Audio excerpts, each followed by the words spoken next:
fell into the policeman's cup, and the policeman fixed his eyes to see that it was a human eyeball. The pearl milk tea directly turned into eyeball milk tea. Looking up, a huge vulture was flying above, and the eyeball was most likely food dropped by the vulture. Forensics examined the eyeball and found a piece of contact lens on it. The police inquired about the owner of the eyeball, who was none other than the richest man in the area. Although he had lost an eyeball, it was highly probable that he was still alive now. With a ray of hope, the police went to the dead man's house and saw vultures in the yard, gnawing on the rotting human flesh. Because vultures are a Class 1 protected animal in the area, they can do whatever they want with impunity. The police came to the flower yard and found the mutilated body of the tycoon. Another policeman found blood stains on the photo of the tycoon and his wife in their room. After extracting the blood and fingerprints, the police brought the body back to the police station. The autopsy revealed that his body was completely gutted. Based on the degree of decomposition of the body, it can be inferred that the time of death was about 3 days ago.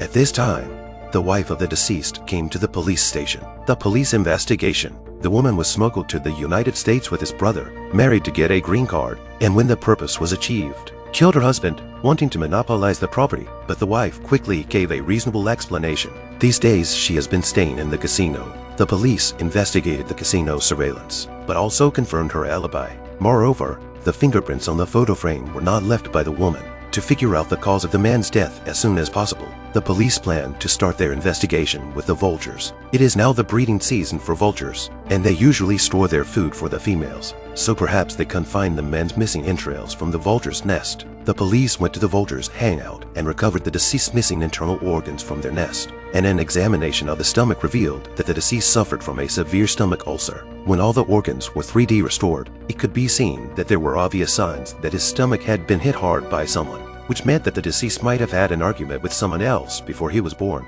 and had been punched in the stomach by the other person, resulting in the man, who already suffered from a stomach problem, suddenly hemorrhaging from his stomach and dying. The police investigated the court via outside the deceased's home and found that a man called Tom did come to him that night. Tom said that he was the deceased's landlord and that he came to the deceased on that day because he was a bad lender who had been refusing to pay the rent, and the police thought that it was Tom who had been unsuccessful in demanding the rent, and so he had lashed out at the other man. Although Tom repeatedly explained that he did not have a violent tendency, the police always thought that Tom was not a good person. At first glance, he was a gangster, so Stu collected his crutches to bring back a comparison, only to find that the wounds of the deceased are not caused by Tom. The clues are broken and the case is at an impasse. At this point, the deceased's wife called the police to say that they had been attacked. The police came to the hospital to the woman's brother understand the situation. The brother always stammered before and after the words, and the bruises on his hands attracted the attention of the police. The police again accessed the surveillance